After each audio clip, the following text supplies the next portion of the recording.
Hey, what's up, everybody? This is your boy, the dope ass dude, and I am so excited to be with you guys on tonight.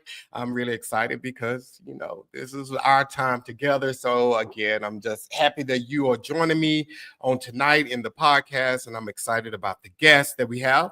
And you guys already know we're going to get ready and do some of these preliminary things. If you are not subscribed to the YouTube channel, if you don't mind going ahead, subscribing to the YouTube channel. And while you're there, go ahead and click on notifications so that you can be notified each and every time a new podcast is uploaded to the site, as well as click on like so you can so others can see this video just like you. So 3 things: click on subscribe, click on notification, and click on like. And then if you're not following me on Instagram and TikTok, if you don't mind following me on both platforms, the Dope Ass Dude Podcast on both Instagram and TikTok. So if you don't mind following me on both of those platforms, and you know that you can watch the podcast each and every Monday. You can catch it on Facebook, LinkedIn, YouTube, and X. So again, that's Facebook, LinkedIn, YouTube, and X. And for those of you that are on the go, you can always catch the podcast starting tonight on Apple Podcasts, Spotify, iHeartRadio. So you can always catch us on those platforms. I think that's everything. Okay. Apple Podcasts, YouTube Music, Spotify, and iHeartRadio. You can watch it on all four of those platforms. And let's go ahead and get Jason's information out of the way. If you want to go ahead and follow Jason, I am telling you guys in advance, you're going to want to follow this guy. You can follow him on both Instagram and Threads on both platforms. He is Royalty 44 on Instagram and Threads. And then on TikTok, he is Jason Royalty Sibley. And he has a YouTube channel. So you want to follow him on all of these platforms.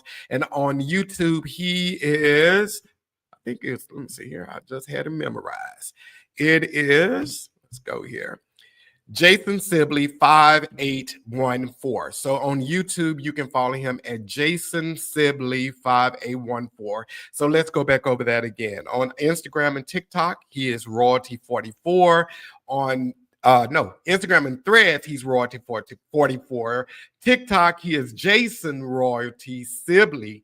And on YouTube, he is Jason Sibley 5814.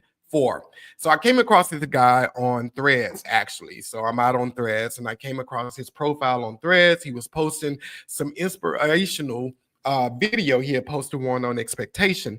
And when I saw this guy and I listened to the video that he put out there, I knew instantly that I had to have him on the podcast because this guy was shedding some truth. And, I love having those that inspire me to be a better version of myself. So I went out, found him on Instagram. And when I found him on Instagram, I reached out to him and I said, hey, man, would you come on the podcast? And he agreed to come on the podcast. And then this guy's a phenomenal singer. He's a part of a recording artist group, a duo, him and his brother, Royalty, and they model. He does a little bit of everything. Inspiration. You go out on his TikTok page. This brother has millions and millions of views and hundreds of thousands of followers because he is always sharing deals, tips, and so much more. So I'm going to go ahead and bring him on now so he can tell you about himself. Let's get him on out here. Jason. Right. First and foremost, let me tell you something real quick. I need you to introduce me every time I do something. I need when I go do a show, I need you to something bring me to the stage. The way you were talking, I would start looking around like, who else is he talking about? Man, you hype me up big, man. Much love to you, brother. Brother, I'm just telling you this here. When I went out and I looked you up, because when I bring guests on, I do my research and everything. Absolutely. And I was like blown away with everything that you're doing. And I'm not just saying this here because you're on the podcast. I think you're doing some extraordinary stuff outside of music. You're doing some good stuff. And I know more people need to know about you. So, hey, tell us a little bit about yourself. Man, so born and raised in Texas. See, the Dallas, I wasn't born in Dallas. I was born in Fort Worth, born and raised in Texas. Don't even see myself ever leaving this state. I'm a homegrown lover of the state.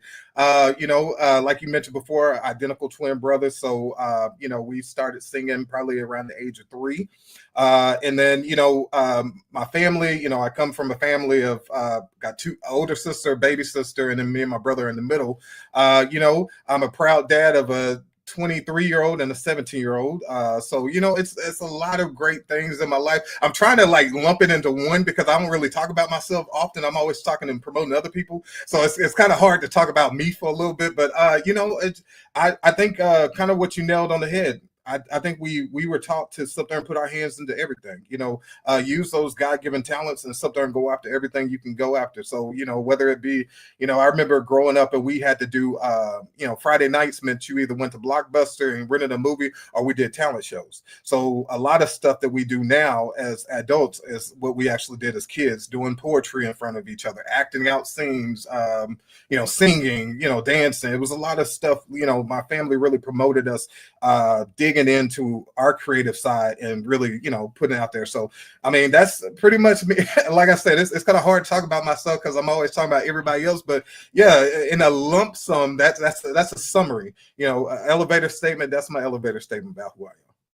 Yeah, and I mean, I love how you said you guys dibbled and dabbled in everything, performing arts, poetry, singing, music, dance, and all of this the kind of stuff. So as you've gotten older and you have evolved into greater, how do you manage to not be boxed in? And I know me and you talked about this a little bit before we came out tonight, but the world will box us into one thing. It would say you start singing, you're supposed to be a singer for the rest of your life. You can't dabble in anything else. How do you manage, being free to express yourself? And to be truthful, being that we came from pastors, children of pastors, I remember everybody wanted to box us in, even into the church world. They said, "Hey, you know what? Since you sing, you do." I was a minister of music for over 11 years, and they said, "Hey, since you sing, you got to sit there and only release gospel albums." And I remember my pops. He said, "You know what? First of all, Jesus is love. So you sit there singing R&B songs, you talking about love. That's who created love." And it kind of gave me that push to sit there and say, I don't have to be what everybody expects me to be, nor do I have to sit there. I believe in being a very unique individual. I believe that so many times everybody wants to be like everybody, dress like everyone, talk like everybody. And I believe that the things that stand out in life are the ones that are very unique. You have to sit there. I don't care what it is. If you don't sing like everybody else, that's your gift. If you don't walk like everybody else, that's your gift. You know what I mean? It's what you do, because I believe that our fingerprints, we all have different fingerprints, and it makes us individuals. And then our lives that we walk through in this life, we are going to have to do everything that we were created to do, not mimic what everybody else doing. They mastering that job, they mastering being them, master being you. And so that's what I do every single day. I don't compare myself to other people. I don't try to keep up with everybody. I try to sit there and be the best version of me every single day. So if I'm in a competition, I'm competing with myself yesterday. You know what I mean? And I sit there and hone in to sit there and say, what speaks to me? And if what speaks to me may seem odd and it may seem different to other people, so be it. It's me, and that's the reason why I entitled, an upcoming EP. It said, just me. I'm just being myself 100%. I don't want to look like everybody else. I'm going to support them, but I'm going to be me, So let's talk about that. Let's talk about that, because you grew up in the church. And just being you, just being me, that can be challenging at times, because sometimes it contradicts what we've been taught our entire lives. Absolutely. In church, it contradicts morals and it contradicts a lot of stuff. So what empowered you to just be you? Have you always been that way, or did you grow to be that? I would say it's a little bit of both, to be perfectly honest with you. I think that we've, like I said, my parents always influenced us to be ourselves, to be our uniqueness, hone into being an individual. But at the same time, even when you are growing up, especially as a teenager, when because here's the thing about it: when you're in the church, you have the spotlight on you. And I'm telling you, everybody else could do anything, but if you're a PK, oh man, everybody see everything you do. So it's like, if you got a piercing, if you got a tattoo, it's not the end of the world for anybody else. But as a PK, Oh yeah, it's a lot to be said about that. But even I remember my mom, she told me, she said, I really don't want you to get a tattoo, but if you get a tattoo, the only thing I ask you to not do is don't put it on your neck and don't put it on your face. And I'm 40 years old. I got what 28 tattoos now. She was like, as long as you didn't put it on your face and put it on your neck, I'm okay with it. Express yourself. And I think it was just because of my parents teaching us that, hey, it's okay to be an individual, that it's not going to change how you are. Because even when I'm, like I told you before, being a minister of music for 11 years, I didn't sit there and cover my tattoos. I didn't take out my earrings to sit there and do it because I believe that, hey, this is who I am. This is how I express myself. That doesn't separate anything that I'm doing right now. This is just the way I like to express. And whether there's people who feel like they don't like tattoos, that's their perspective. But everybody has, different strokes for different folks. That's all I have to say. And I think that it was just the leading and the support from my parents that always gave me that push to just be myself. Yeah, and I love the fact that you said your parents encourage authenticity, to be an individual and to be yourself, because we live in a world now where everyone is following trends. Right. Everyone is like, you can't tell this person from this person because they all look the same. They're all doing the same. So to just step out and just be me is awesome. I really love that. So is that something that you've passed on to your children as well? Absolutely. That's one of the things that I really, it's so much I can say about that because my baby's on my heart. But like, yes, when it comes to my kids, I always wanted to impart into them things early on. I didn't want them to have to learn certain things, teenage years, early 20s and things like that. I wanted them to understand that, hey, it may be times where you feel like you are by yourself, you're isolated because you're different, but that doesn't mean that something's wrong with you. Embrace that because one day people are going to sit there. You look at it, there's people like, we'll just give an example since we've been talking about music. You look at people like Busta Rhymes. Is there anybody who sounds like him? Absolutely not. There's nobody who sounds like him, dresses like him, acts like him, raps like him. You know why he's a celebrity? He does have a great flow, but one thing that makes him an individual that people are going to pick up on is him being different. See, there's a lot of people who sit there and mimic other people, and they'll just get pushed down the shuffleboard because no one's paying attention to things that look the same. Because, like you said, they're trendy. But when you're an individual, you are never going to go out of style. So that's why I tell my kids all the time, like, hey, I don't care if you want to wear that purple jacket with them red shoes. I don't like it, but if you like it, go with it. You know what I mean? That's you. You know what I mean? I support you 100%.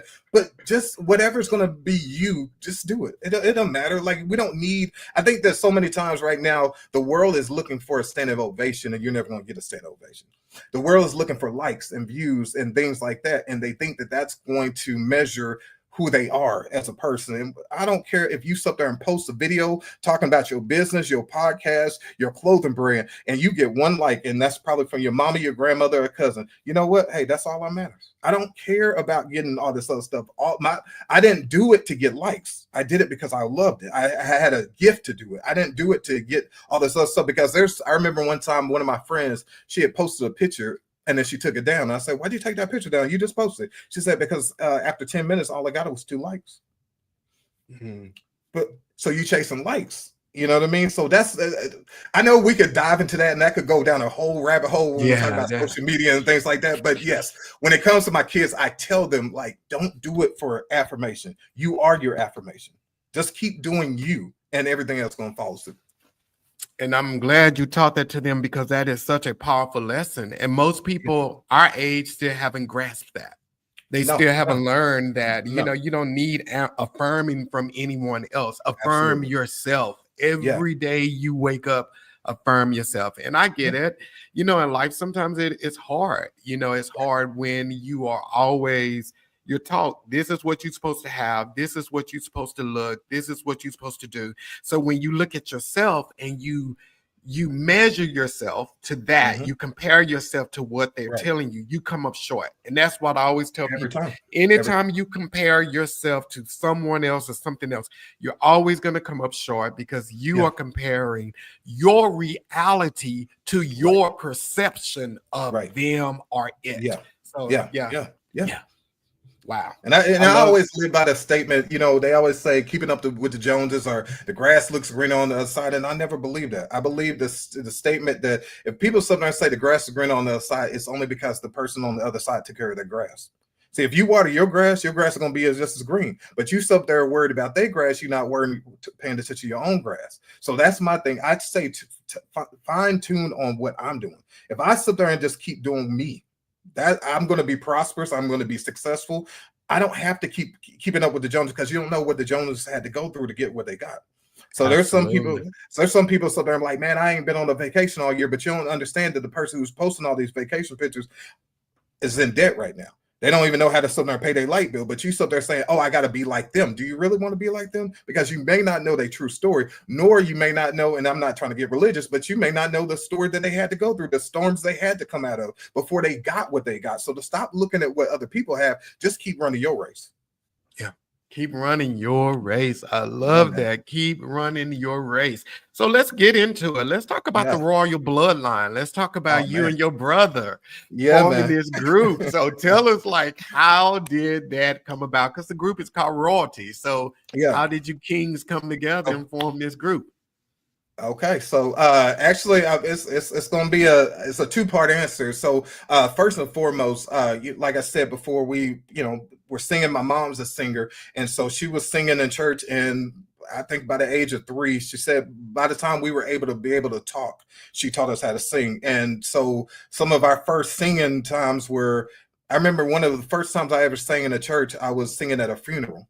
And I'm gonna tell you, I've never had stage fright ever since that moment. Because if you could sing next to a dead body, you could sing in front of people who are alive. So it changed everything. So we sang, as kids, and so we would go around to different churches in Fort Worth, and just sing it. They used to call us the O'Neill Twins, even though that's not our last name, but they were like the O'Neill Twins. And so we would sing, and then as we got older, we were known as singing. Though we played sports and did different things, we were always known as the twins who sing. And so anytime we've been in school, they sit there and we go to the cafeteria, hey, sing this one song, sing that new, what, I don't even know, Boyz II Men song. And so we would always be singing. But one day we were probably in high school, we were in choir and everything. And we came across a producer, who's actually helped out with most of our projects, Flavion Tobias.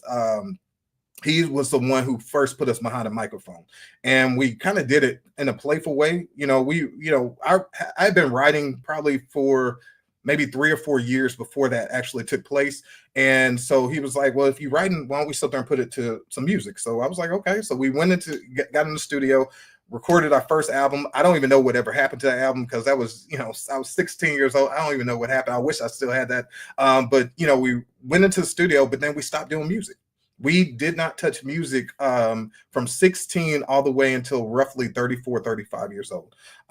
Though we sang every Sunday in my father's church, praise and worship, we did not do anything with our music. And then another producer came to our church and heard us sing. He was filling in as a keyboard player, and he heard us sing, and he said, hey, man, he was like, y'all are like the gospel Jagged Edge. And I was like, okay, that's the first time I ever heard that. So he was like, this, I want to do music with you. So I kind of blew it off. I was like, I don't really care to do music. It is what it is. Next thing I know, he sends me a message on Facebook, and he has a track. He was like, just check it out, see what you like about it. And I was about to take a shower, and next thing I know, I'm playing the song back, and I wrote the entire song while I was taking a shower. I got out of the shower, sent him a voice memo of the song, and it's actually one of the first songs on our first album, Paper and Pen. It's called 3 Minutes. And I wrote that song in the shower. He heard that song. He was like, "This, okay, forget this. I'm not just doing a song with you. I want to do a whole album with you." And so at first my brother wasn't with it. He was done with the, music life and everything. And I think I wrote another song called Wait for Me. And he heard that song. He heard both songs. He heard 3 minutes and Wait for Me. And then my brother was like, nah, you're not leaving me out of this. He said, we starting a group. So we started this group. We named it, it was some name, I want to say Only One or something like that, but it was like in like Hebrew or something like that. It was weird. The producer had that idea. And then finally, somebody said, I don't understand why y'all sit there calling yourselves Only One when there's two. But then secondly, why aren't y'all just going by Royalty? Now, Royalty was a name that my father gave us. When I was a teenager, we both had very low self-esteem. So being teenagers, trying to grow into your features, really, like you said, compare yourselves to other people, had severe low self-esteem. And I remember my dad coming to us and he said, you come from a royal priesthood. And I stopped right then and there. And I said, royalty. And that's the name of our group. That's the name of my brother's barbershop. Anything that's associated with us. That's the reason why you see the screen names, things like that. I always attach royalty to it because royalty on my shirt. I always put royalty towards everything. And a lot of people, when they heard the name royalty, they almost think it's something in arrogance, and it's not nothing in arrogance. What you have to understand. And I always like to explain this. If I'm out speaking to men's groups or speaking to some youths, it's not saying I'm royalty and you're not royalty. It's saying that we are royalty. When you understand who you are, then you act a little different way. You know what I mean? When you accept and finally sit there and say, it's almost like, I keep bringing up this shows you how much I was in church, but it's almost like the prodigal son. When the Bible said that in the prodigal son, it said that when he was eating with the swine, he came to himself. And that's what I feel like happened. When you get that awakening, when you finally come to yourself and really understand who you really are. You've been going through life so long and measuring yourself to other people and thinking you weren't good enough and you weren't skilled enough, you weren't successful enough, and all of a sudden aha moment, and you something realize, wait, hold on, how long have I been thinking like this? How long have I been living like this? I'm royalty. And that changed the entire perspective of my entire life. Everything in my life took a complete turn in high school, to the point where there were times in high school some people were like, oh, they arrogant. You know what I mean? But it wasn't arrogance. It was just understanding that when you're royalty, you don't carry yourself any kind of way. You don't involve yourself in every single thing. You don't move with every single body. You know what I mean? You want to sit there and carry yourself like royalty. So it's a thing that I always promote, to sit there and say, it's not just the group. It's not just us. Everybody's royalty. It's understanding that we all come from a royal priesthood. And when you understand that, your mindset changes. And your mindset changes, everything in your life changes. Yeah, and I think that's what most people miss is, and I love how you guys adopted that name, royalty, like that your dad gave you, because it gives you something to live up to. It gives you something to aim for. And it's prophetic. And that's, again, affirmations and so forth. That's why I'm like really big on people saying affirmations, because when you speak in these things, you're speaking things that are not. Absolutely. And you speaking it and knowing that you're going to become it. So I love that, man. Yeah. Wow. And that's the thing about affirmations is when people speak, you have to almost say it in a way that it's a matter of fact. You know what I mean? Because I know we say things and we repeat them over and over, and sometimes in your subconscious mind it tells you, wait, hold on, you saying you're royalty, but you ain't got this. You saying you said you blessed, but you ain't got that. But here's the thing about it. Your subconscious mind, in order to sit there and defeat it, you have to sit there and speak to that thing in a matter-of-fact way. See, I don't sit there and just say I'm royalty and just completely just saying, oh, I'm royalty, but I'm still lowly in my spirit, in my heart, in my mind, my thoughts, and I carry myself lowly. When I say I'm royalty, I say it with a matter of fact. I say it with confidence. I say it with almost in a way that I'm challenging the atmosphere. You know what I mean? I'm challenging everything around me, that I'm saying I am this, and I'm not accepting anything less. That's that. And again, I'm promised this is the last time I'm bring something church up, but I'm gonna tell you, when in Genesis it said, hey, God saw nothing, and He said, let there be. He didn't say hope it would be. I'm wishing it would be. I'm gonna beg it to be. He spoke it to be. And that's the way we have to do in our lives. When we start saying these affirmations that you're a royalty, that you're blessed, that you are successful, that your children are in college and they're safe, and all these affirmations, say it with a matter of fact. There's no doubt, there's no questioning anything. You know it with a surety. And I guarantee when you say it with that kind of confidence, you challenge everything in this world to something and say, you better do what he just said. You know what I mean? Because I become what I just said. Our lives follow our words. Our tongues are ready writers. So we have the power to go out here and tell what this world is going to be. We can change. A lot of people talk about our community and everything. We can change our community. Stop talking bad about the community and talk positive about the community. Go out here and change the way if we change the way we think, then we'll change the way we speak. We change the way we speak, we change the way what we see. So we have to start doing everything here, and then we're going to see it out there. It cannot happen in reverse, because a lot of people think that, hey, once I see it in the outward, then that's when I'm going to start thinking that way. That's where I'm going to start talking about that. It goes to the same line when a woman does not become a wife the moment that she walks down the aisle. She becomes a wife the moment that she accepted, I'm something good. I'm something that somebody wants. I carry myself in a way that's not like a baby mama. I carry myself not like a girlfriend. I carry myself like a wife. So I became a wife before I even walked down the aisle. All this is a ceremonial thing that people are witnessing, but I became a wife long before. I embraced it before I even happened. So that's the reason why we have to go through life, and we have to embrace those things before it even happens. And that's why people have to choose their words wisely. Absolutely. Everything you say, you have to recognize there is power within those words you are. Yeah. I love that, man. I love that. And then, so since we're there, we're just going to skip and go a little bit further, because I saw a video you was talking about expectations and setting expectations. And we tapped on that just a little bit in what you were just recently saying, how your words hold power. So what is your experience with setting expectations for yourself? I believe that, in life that we put ourselves, and I think we briefly even hit on something about boxes. We put ourselves in our own boxes.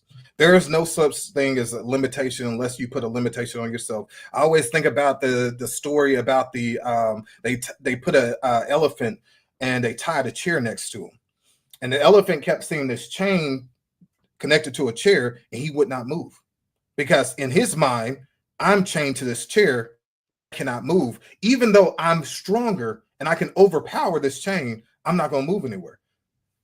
That's the same thing we do in our lives. We sit there and see different things, circumstances, and we sit there and say, I can't do this. I'm not skilled enough. I'm not educated enough. I don't have the finances. I don't have the spouse. I don't have this. We limitate. We put ourselves in these boxes. And my thing is, I always want to believe that so a man thinketh, so is he.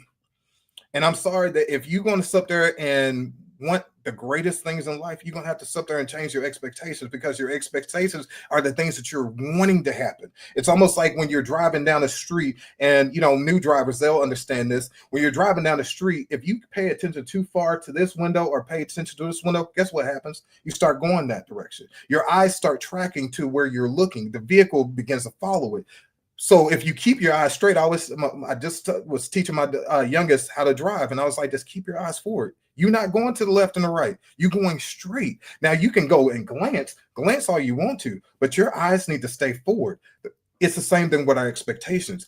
I understand circumstances are going to come over here. I understand things are going to happen over here, but your eyes stay straight. It's not to say you don't acknowledge what it just happened. That's crazy. Like, I wish we could get to the place where we won't even acknowledge conflict or a problem, but you glance and then you put your eyes forward. Your expectations are going to follow your words. Your tongue is already wired. Stop giving so much power to the issue. Stop giving too much power to the things that are not lining up in your life, and give more power to the things that are. Start talking about it and something and say, hey, by the end of this week, I'm about to see a financial blessing that nobody in my family has ever experienced before.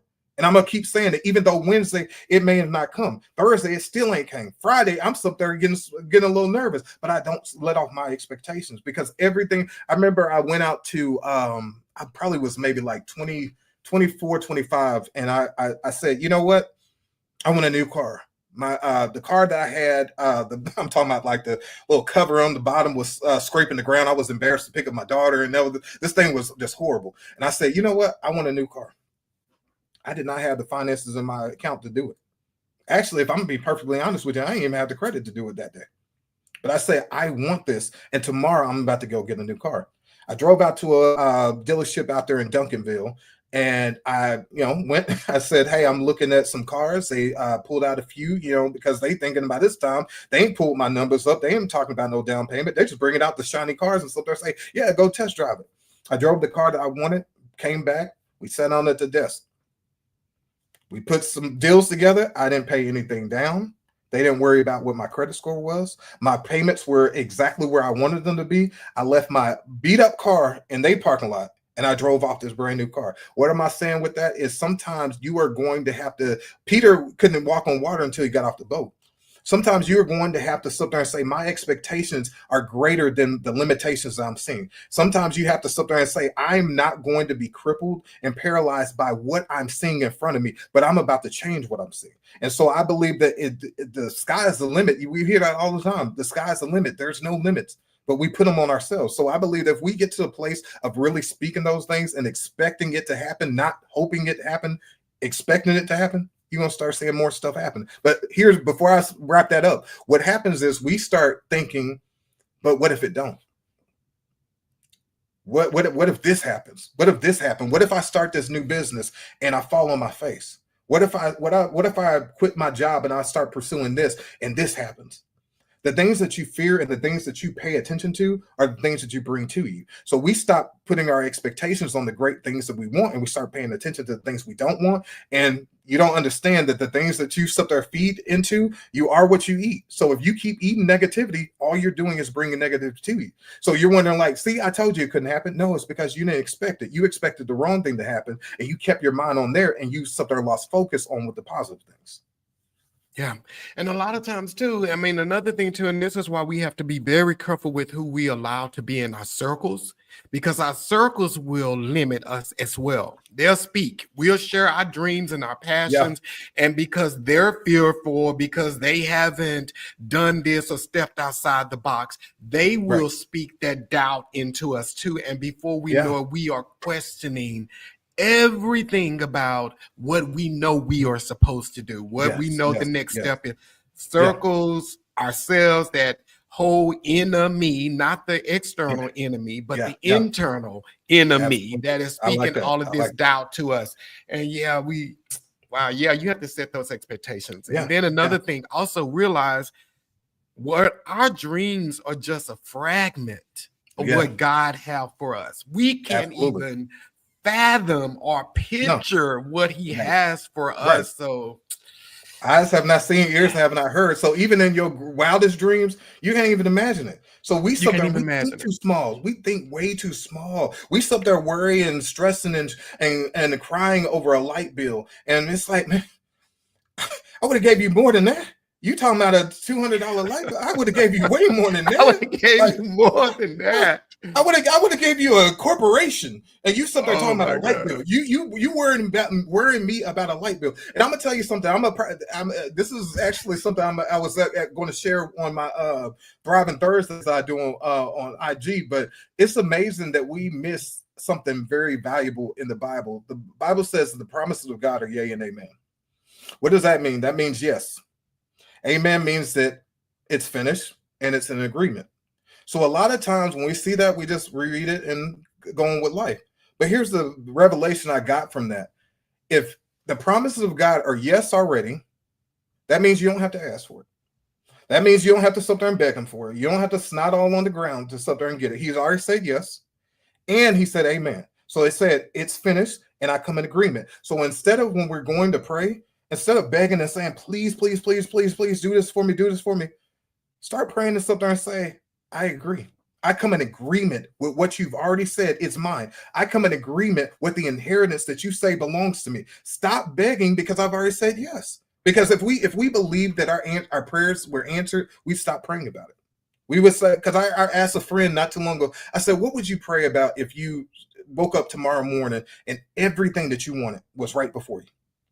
And they thought, and they said, I would probably start praying, like, what is my assignment? What is my purpose? What is the will of God in my life? But I said, you notice you didn't ask about the water bill, the light bill, nothing. You didn't ask about any of those things. You know why? Because those things were already taken care of. You have to go into prayer just with that same tenacity. You have to go in understanding everything is taken care of. Now let me pray about something different. And the blueprint is when you look at the Lord's Prayer. When people sometimes say our daily bread, they think that it's talking about food. No, it's not the food that he was talking about, our daily bread. Now, one time was he talking about a need in the Lord's Prayer. It was talking about the will of God. So when we go and start praying and stop praying about stuff and start praying about the will of God and his purpose and say, hey, who do I need to connect with? Who do I need to bless? Who can I influence or encourage? What could my next week's message on Thriving Thursday be about? When I stop changing my mind to sit there and say, hey, Christmas is coming up and I need to sit there and talk about XYZ, and sit there and start talking about the real stuff, then he'll understand that, oh, you already accepted it. It's already done. You had needs, but you already knew that it was done because you already said it was yay and amen. So you came in agreement with it that it was already done. So you start praying about something else. So now all of a sudden, take no thought for tomorrow because tomorrow will take care of itself. Everything is added to you because you already have it. It's already going to be done for you. Stop. What we do is we'll pray about a situation on Monday. By Wednesday, we prayed about it again.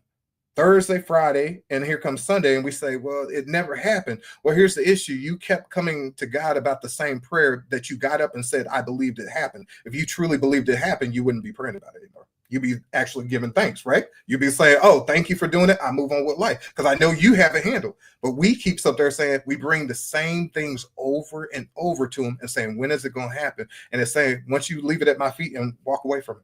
The moment that you cast all your cares, that's when it's going to happen. But we keep picking it up, bringing it back and saying, did you see this? You said you believed me. You said you trusted that it was going to happen. Why you keep picking it up? Yeah. And those are the bad expectations there. And when I say the bad expectations, because we are expecting God to move how we think he is supposed to move. When he's working stuff out and you're trusting the process. Trusting the process means, God, I completely relieve my hands of this.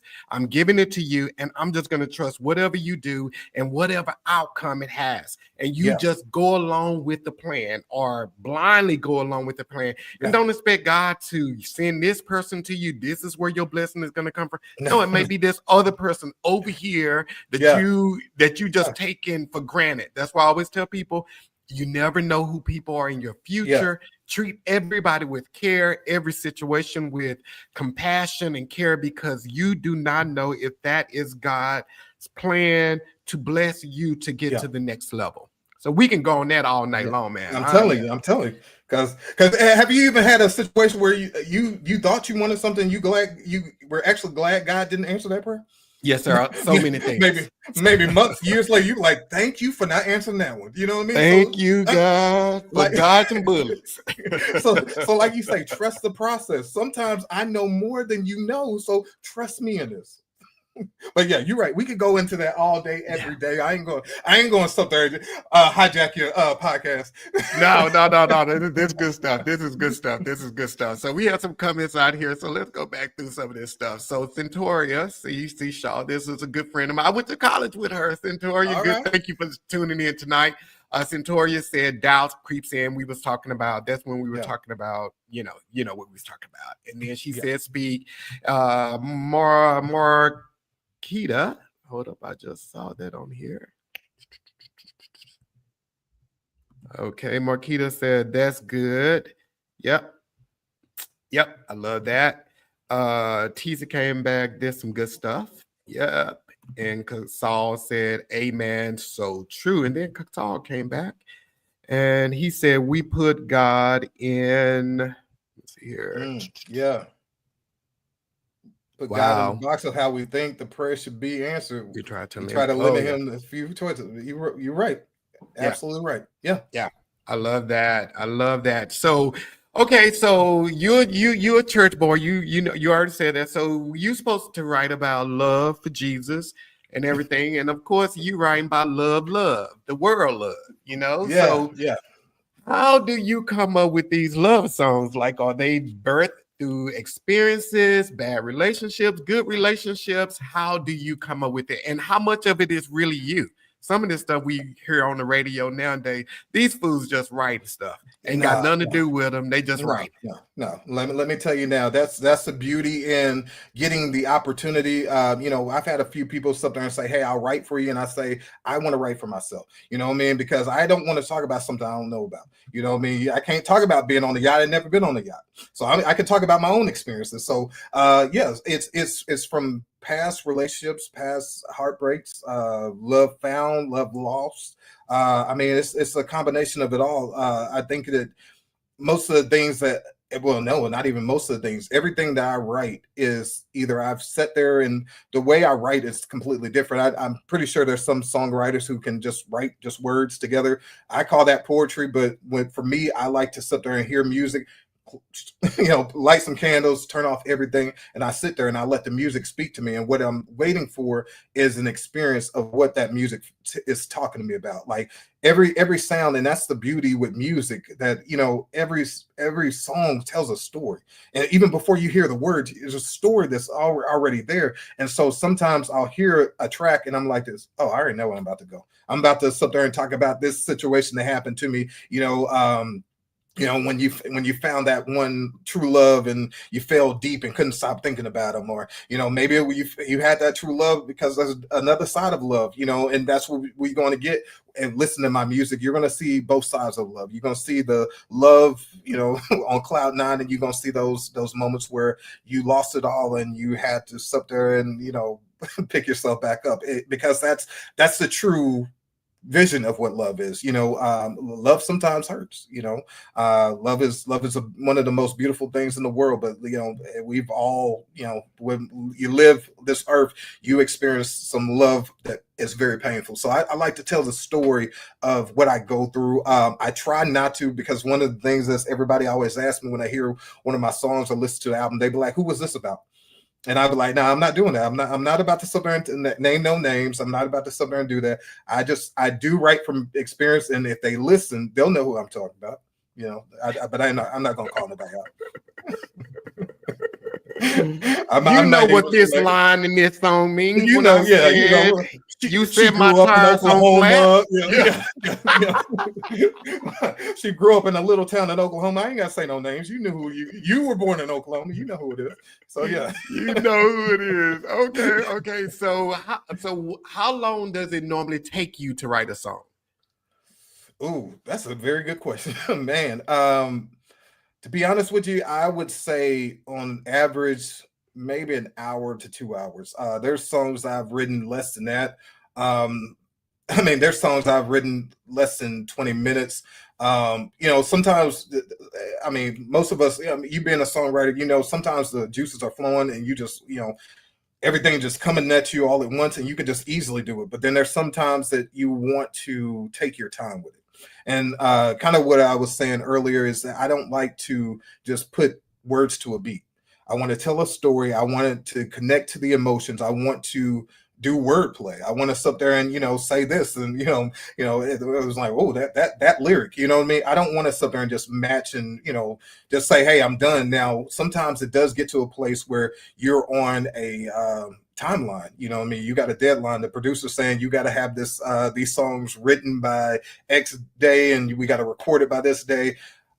And that time, it may take a little longer, because I feel like anytime I'm rushed, I don't perform the best when it comes to songwriting. I feel like every single time I don't do too well. I need my time. And so that's the reason why I write so much, is because I'm like this. Hey, if I'm ever in need of something, I'll pull out my phone and it's a song I wrote 3 years ago that we never used. And I'm like, oh, this is perfect. You know what I mean? So, but I hate rushing it. But I would say on average, 1 to 2 hours at most. But I've come across a few times where it took me about a couple of weeks to sit there and write some songs, because you maybe finish the first verse, the chorus, and then you want that second verse to really come in strong. Yeah. And you don't want, you're just like, man, I don't want to just put out anything. And I'll get an idea and be like, that's not good enough. And so I'm my own worst critic, and I will stop myself, and people are like, no, that's good. No, it's not good enough. It's not good enough. And I will take the notepad, because I'm old school. I still use the notepad to write my music. I know people just maybe type it out and, use their phone. I still write on the notepad. And so I'll take that paper, throw that away,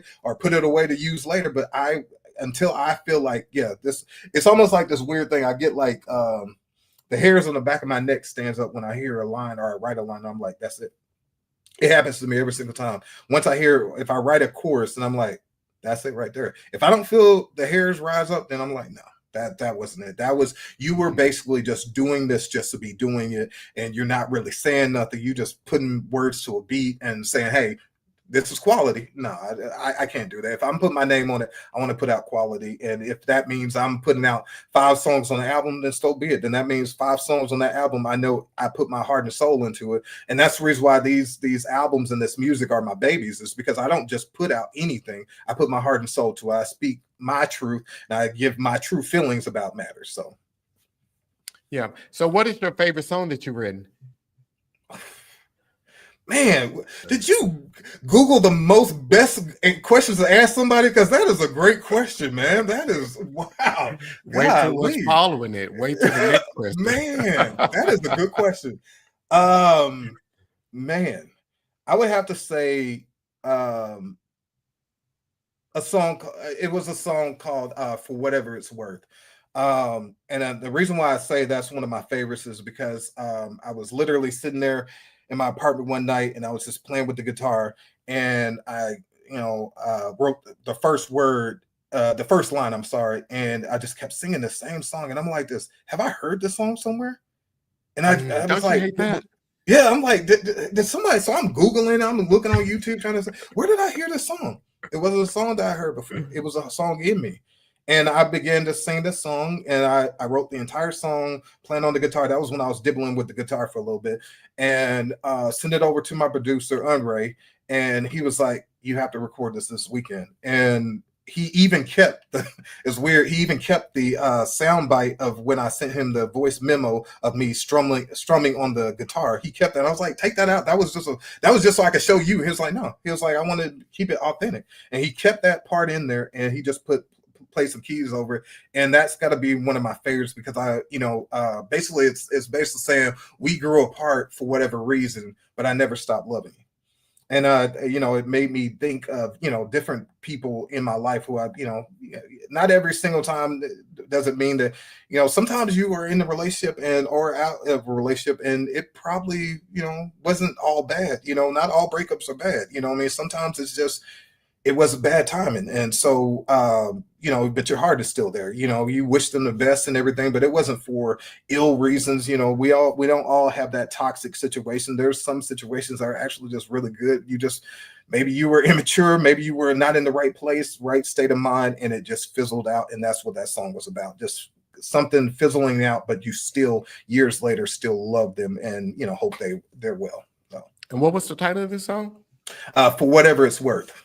Okay, so Jason, sing us a verse of For Whatever It's Worth. Okay, let's see.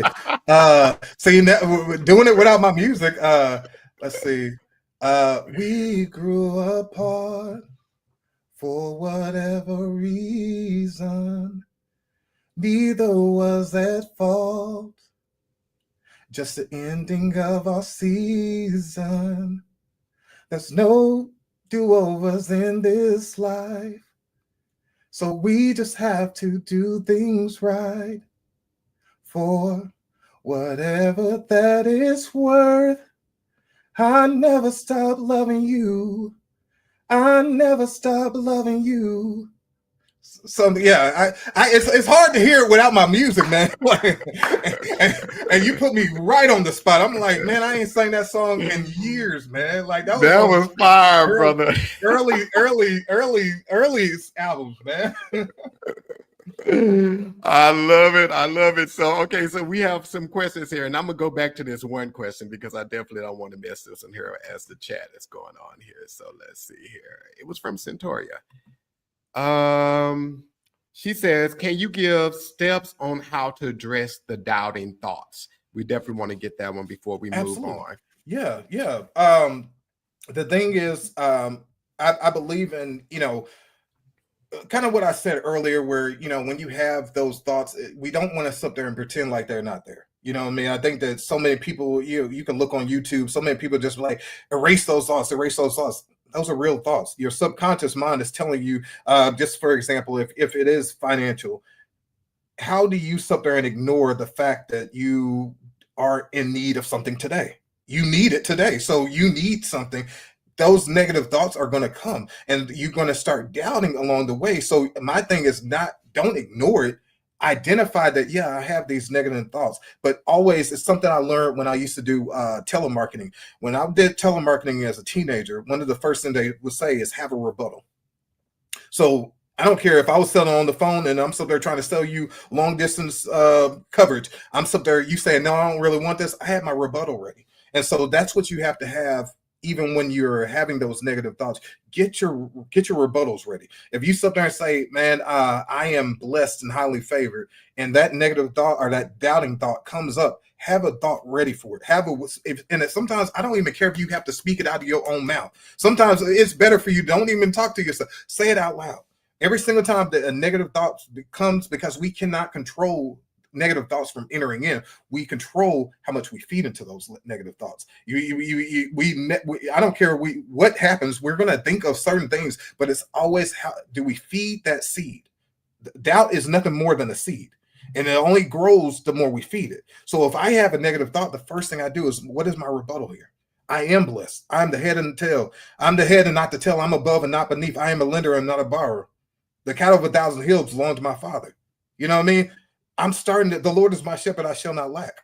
You know, these are my rebuttals. And the reason why I have them on quickly right now to say in front of you is because this is my rebuttals I say on a regular basis. Every single time there's a doubting thought that comes, I start saying these things. I sit there and say, you are more than enough. You are qualified. You are skilled. You are talented. You are blessed in the city. You are blessed in the field. You are blessed going in and going out. These are things I say. You are a money magnet. Everywhere you turn, money comes to you. From the north, south, east, and west, it's coming to you. Money is your portion. You were created out of wealth. You are wealthy. You know what I mean? So when you have these rebuttals, that's how you control those things. It's not to sit there and say you will never think doubtful. It's to say, hey, how do I feed into this? Am I going to feed into the doubt, or am I feed into the things? So have that rebuttal. Write out, even if you want to sit there and take a notepad and sit there and write out your own rebuttals. Have those rebuttals ready. Because I'm telling you, the moment that you speak something positive, the moment that you expect something, negativity is going to come right up there. Just be ready for it. Yeah. And you also have to extend grace to yourself. When you are stepping out and you're doing something different, you're in unfamiliar territory. So there's going to be fear, there's going to be doubt there, and you extend grace to yourself and don't give up or beat yourself up because, I'm supposed to just step out on faith and I'm supposed to know you're stepping in unfamiliar territory. You're trusting the process, you're trusting God, and you don't see what's going to happen. Know what's going to happen. So extend grace that you are human. You're going to feel fearful. You're going to have these thoughts, but you have to extend grace to yourself on that journey. Yeah, I love that. So then, since she came back with another question, what advice do you give? What advice do you wish someone had given you when you started? Oh, man, y'all are coming with some questions today. I tell you, I've done many interviews. Nobody asked me these questions. This is good. The advice that I would have taken or wish somebody would have given me from early on is to sit there and just be authentic. I think that when I was first coming out, I think I told you before how, somebody compared us to Jagged Edge, the gospel Jagged Edge. No, just don't try to be Jagged Edge. Jagged Edge, it's Jagged Edge. Be you. I wish somebody would have just said, hey, just whatever. You have an open canvas, create whatever you want to create. And I think that early on, probably starting out, I wanted to sit there and be like, well, what's playing on the radio? And whatever's on the radio is playing on the radio already. Sit there and be something different. So I wish somebody would have just said, hey, you know what? Your style is good enough. You're good. Like, don't try to mimic, I remember even sometimes I would even sing songs and I would try to almost sound like Anthony Hamilton, or I tried to sound like Brian McKnight on the song. And it's like, why are you trying to sound like somebody else? Just sound like you. Just like they've already mastered that. You know what I mean? And so I wish somebody would have kind of shook me back in those early days and just like this. Hey, you're mimicking somebody. You know what I mean? You sound like somebody. Don't sound like nobody. Yeah. I love that. And be you. I love what you said. Be you. Be you, because you is enough. You is enough. Be you. Yeah, be you. So one last thing that I definitely want to talk about. I know we got like 6 minutes or something like this here. So one thing I wanted to talk about, because you guys got this other song out here, and this is for the singles. And I listened to the lyrics of this song, and I don't know if this came from the loss of someone, passing on, or if it was a breakup, but it didn't feel like Christmas. Oh, man. So this is for the people that are out here. So I want to talk a little bit about this here, because right now we're in the season of Christmas. some people don't have booze and they are a little bit down and out because they're going to be alone on Christmas, or they just got broken up with during the Christmas holiday. Like, what advice? I know you have this song. If you guys, this is probably not the song that you guys go listen to get cheered up, because he's kind of whining on this song. He's holding on tight to Yeah, his pillow yeah, at nighttime. yeah, So yeah, this probably yeah, ain't the song. yeah. There's no What mistletoe advice? on this one. Yeah, I tell So you. what advice do you have for people who are singles that are out there, or maybe even a widow, someone who just recently lost their spouse, Yeah, through I, death? I was. What advice I do you would have? honestly. I would honestly say, hone into those relatives, those children, grandkids, friends. You know, what I mean, there's a lot of. Hopefully, most of us have support systems out there that sometimes in these harder times when we don't really want to be by ourselves. It's a holiday season, and the first things we could do is isolate ourselves and say, "I don't want to go anywhere." But sometimes those invites, when they say, "Nah, come out here, come have Christmas with us, come do this." Go do it. You know what I mean? Don't being by yourself is not going to sit there and bring anything. Being by yourself is good, but at the same token, you don't want to sit there and spend the holidays by yourself. But if you did lose, especially if it's love loss, breakup and everything like that, I'm gonna tell you the best thing you can do is be around family and friends and sit there and because you don't want to stay in that place. You don't want to stay in that mental place and that this song it's so funny because it was a breakup. It was a breakup, and and it happened right before Christmas. You know what I mean? And of all times, you get broken up with before Christmas, and so you had gifts, and I don't even know what to do with these gifts. And so it was, talking about, it's just another silent night as I hold my pillow tight. You know what I mean? Just playing with the lyrics. But I'm gonna tell you, it was one of those songs that really spoke to me because I was like, man, this is somebody. What is the old song they said, what did the lonely do at Christmas? It was one of those kind of songs. What I mean, it was, what do we do? What I mean, the best thing you could do, and my advice is what I did is I got around family and friends, and I was like, hey, I got to take my mind off of this. You know what I mean? So Listen to this song and do everything the opposite of what he did in this song. If you want to know what to do, we're going to tell you what not to do, and that's what he did, because he's whining in this song. Because he sounds like he been drinking on that one, man. He having a long Christmas Eve. Is horrible. Like when I heard it, I was like, did somebody die? Like, did his girlfriend or his wife pass or something like that? You want to know something crazy? Somebody actually, this was, and it wasn't even around Christmas. This was maybe 2 months, 3 months ago. Somebody reached out to me on TikTok. They said, hey, I'm going to use your song to do a tribute for my aunt. And I was like, which one? She was like, don't feel like Christmas. I was like, it's like August. Like, it's not even Christmas time. And she was like, yeah, but my aunt passed. I was like, oh, okay. So we're using it now for death. So I'm like, okay, I guess. So I went back and listened to my own music to someone say, does it apply? Technically it does in a weird way, but I'm like, So she posted it. She was like, and then she tagged me in it. She was like, I appreciate Jason for letting me use this music. I was like, I never would imagine when I wrote that song, somebody would be doing that for a tribute. But when you was on the song whining, man. I did. I'm probably listen to that song after we get off here. Yeah. I love that song. Jason, what's next for you, man? So what do you have coming up? I know you got some good news about next week, so I'm gonna let you tell it. Yeah. So next week I say we because I'm so used to talking about us. I have my solo EP that's going to be released on December 16th, and it's entitled Just Me, and it's 4 full-length songs and a few interludes that freestyled on or I just really want to include on there. It's coming to Apple Music, Spotify, Tidal, Amazon Music, YouTube, anywhere you can stream music. You can find this album on December 16th. It's just Jason Sibley, Just Me. And so, that's coming out. And then looking forward to possibly in the 2025 releasing another book. So, a lot of big things coming up, in the next few weeks and days. So, yeah, it's a lot of good stuff. See, this guy is not in a box, and that's what I love. He's doing it all. I love it. No boxes here, baby. Boxes are for those Christmas presents that he had under his tree when she left. Yeah. And didn't have my receipt, so I couldn't take it back. So yeah. Oh my God, Jason, thank you for coming on. Oh, and before we leave here tonight, I definitely got to send a shout out to my future niece. She's going to be my niece. I'm already claiming her. Last week, the podcast, we did it with a politician here in Dallas, and she constructed all the questions that I had on the podcast. She actually even came up with the concept for me.